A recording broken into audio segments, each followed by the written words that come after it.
cái gì?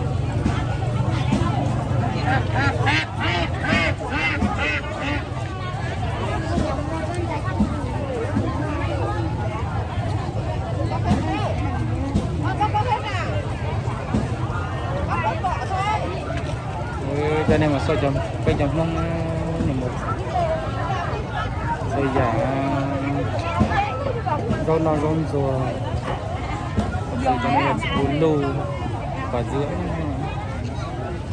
nó tao giả không nọ khổng lồ nhau được kiên được tỏi đầu bỏ lên nó này một con nó tàu rau sụp lò vào thì nguồn tàu giả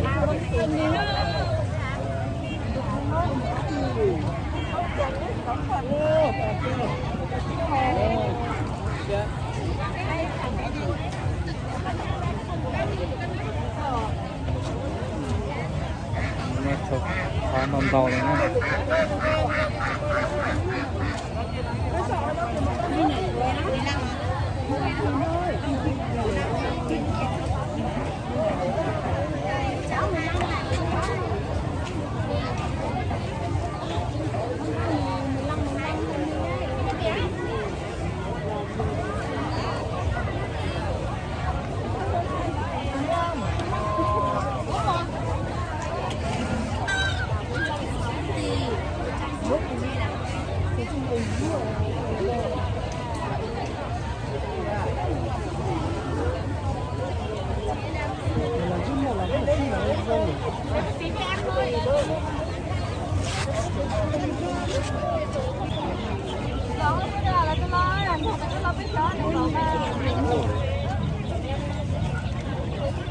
Karena yang jin tong kita ya xua phải làm kia thế là tàu giả không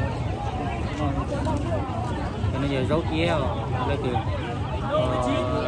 CO cài là sự cú cú lá nóจะจับlá này dùng mới cho siêu cái no này thì giờ cái no từ dùng cái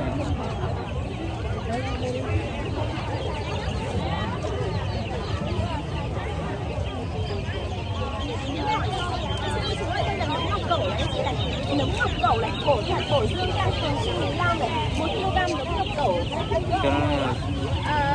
Ship cho 2 con non về Hà Nội. Ok anh Nguyễn Đông ơi, con non thì lên cho em là số điện thoại nhé.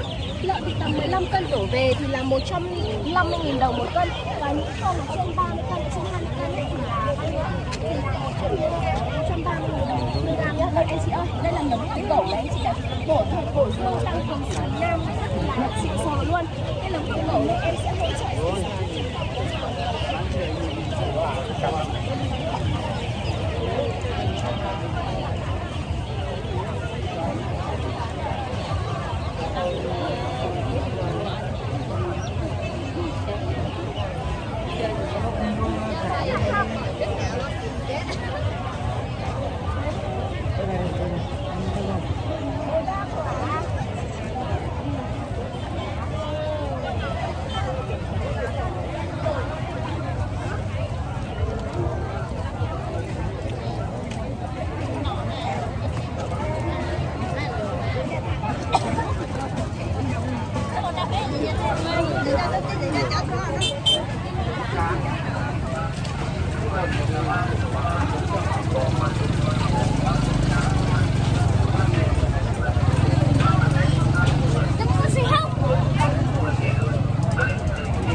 Kiếp lắm, cho con chơi con.